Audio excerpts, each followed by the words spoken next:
Dear student, Krishna education channel पर आपका बहुत बहुत स्वागत है। आज हम डिस्कस करेंगे बहुपद के ऊपर, जिसे इंग्लिश में कहते हैं पॉलिनोमियल। बहुपद में हम सीखेंगे बहुपद किसे कहते हैं, बहुपद के कितने प्रकार होते हैं, बहुपद की घात क्या होती है। बेसिकली अगर बहुपद को डिफाइन किया जाए तो बहुपद पदों का एक समूह होता है।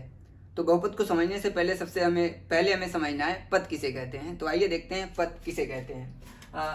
तो पद जो भी हम मैथमेटिक्स में लिखते हैं वो पद की श्रेणी में आती हैं, और पद को हम दो टाइप में डिवाइड कर सकते हैं। पहले टाइप में चर पद और अचर पद होते हैं, और दूसरे टाइप में हम सजाती पद और विजाती पद को कह सकते हैं। चर पद को इंग्लिश में कहते हैं वेरिएबल, अचर पद को कहते हैं कांस्टेंट।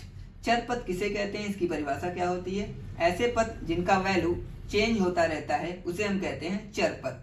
इसमें बेसिकली लेटर्स आते हैं एक्स, वाई, जेड एक्सेट्रा। अचर पद का जो डेफिनेशन है उसको इस प्रकार से डिफाइन कर सकते हैं। ऐसे पद जिनका वैल्यू चेंज नहीं होता है उन्हें हम अचर पद कहते हैं। इसमें संख्याएं आती हैं। जो टाइप 2 है उसमें सजाती और विजाती पद हैं। इनका जो डेफिनेशन है उसको हम जब भी डिफाइन करेंगे सजाती पद को, तो हमारे पास दो या दो से अधिक टर्म पद होने चाहिए। सजाती पद किसे कहेंगे? ऐसे दो या दो से अधिक पद जिनके ऊपर लिखी गई घात समान होती है उन्हें हम सजाती पद कहते हैं। विजाती पद में सेम इसका उल्टा होता है, घात समान नहीं होती है।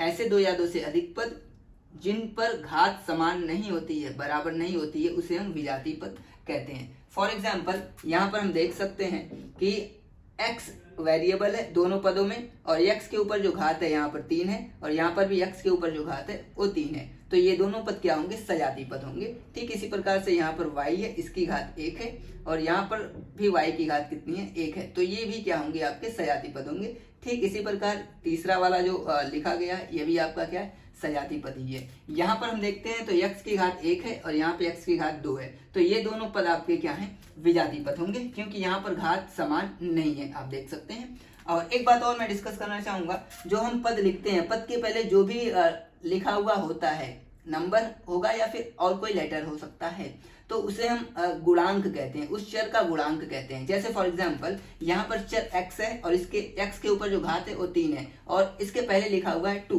तो ये जो 2 है इसको हम गुणांक कहते हैं, इंग्लिश में कोएफिशिएंट कहते हैं। ठीक इसी प्रकार यहाँ पर आपका y लेटर है, वेरिएबल है y, और इसके पहले कुछ नहीं लिखा हुआ है, तो यहाँ पर हम मानते हैं जो कोएफिशिएंट है y का वो 1 है।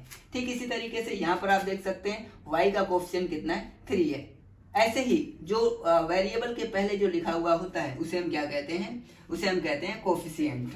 Thank you so much.